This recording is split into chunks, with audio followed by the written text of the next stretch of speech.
known as to be behind the whole revolution. New ইয়র্কে CGI ইভেন্টে বক্তব্য রাখছিলেন প্রধান উপদেষ্টা ডক্টর মোহাম্মদ ইউনূস। পাশে ছিলেন সাবেক মার্কিন প্রেসিডেন্ট বিল ক্লিন্টন। এক পর্যায়ে বিশ্বমঞ্চে মাহফুজ আলমকে জুলাই বিপ্লবের পেছনের কারিগর হিসেবে পরিচয় করিয়ে দেন ডক্টর মোহাম্মদ ইউনূস। কিন্তু আলোচনা সৃষ্টি হয় একই সময় স্টেজে থাকা তৃতীয় ব্যক্তিটিকে নিয়ে। ফেসবুকে ব্যক্তিটিকে নিয়ে শুরু হয় বিতর্কের ঝড়। বিতর্ক সৃষ্টি হওয়ায় ব্যক্তিটিকে নিয়ে ফেসবুকে স্ট্যাটাস দেন প্রধান উপদেষ্টার বিশেষ সহকারী মাহফুজ আলম। প্রশ্ন আসে, ডক্টর ইউনূসের বাম পাশে দাঁড়ানো ব্যক্তিটি আসলে কে? কেনই বা তাকে নিয়ে বিতর্কের কারণে স্ট্যাটাস দিলেন মাহফুজ আলম? জাতিসংঘের সাধারণ অধিবেশন উপলক্ষে যুক্তরাষ্ট্রে অবস্থান করছেন প্রধান উপদেষ্টা ডক্টর মোহাম্মদ ইউনূস। 25 সেপ্টেম্বর বুধবার নিউ ইয়র্কে Clinton global initiative leaders stage ইভেন্টে বক্তব্য দেওয়ার এক পর্যায়ে প্রধান উপদেষ্টা তার বিশেষ সহকারী মাহফুজ আলম সহ 3 জনকে স্টেজে ডেকে এনে আন্দোলনে তাদের ভূমিকা প্রকাশ করেন। তবে তাদের মধ্যে একজন জাহিন রোহান রাজিনকে নিয়ে বিতর্ক হওয়ায় 25 সেপ্টেম্বর বুধবার রাতে নিজের ফেসবুকে স্ট্যাটাস দেন মাহফুজ আলম।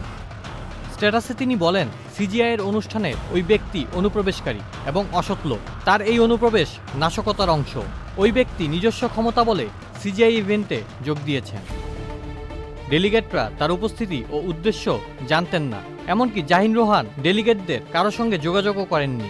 তার মঞ্চে থাকার বিষয়টি ব্যাখ্যা দিয়ে মাহফুজ লিখেন, ডক্টর মোহাম্মদ ইউনূস তাদের মঞ্চে ডাকলে হুড়মুড় করে তাদের আগে মঞ্চের দিকে রোহান দৌড়ে আসেন।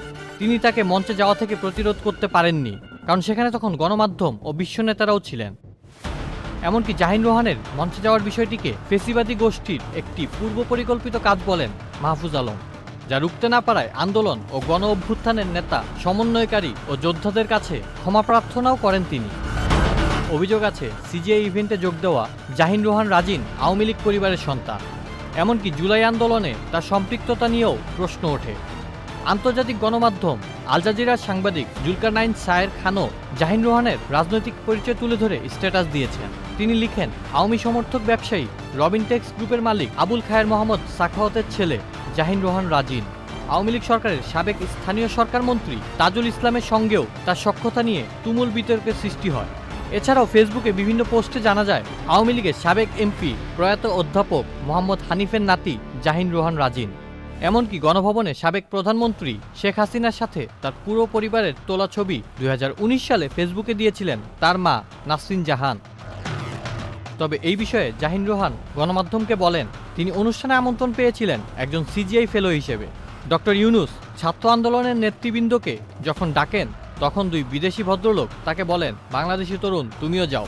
তাই কিছু না ভেবেই জাহিন স্টেজে উঠে যান। আউসাফুল ইসলাম আকিফ, চ্যানেল আই।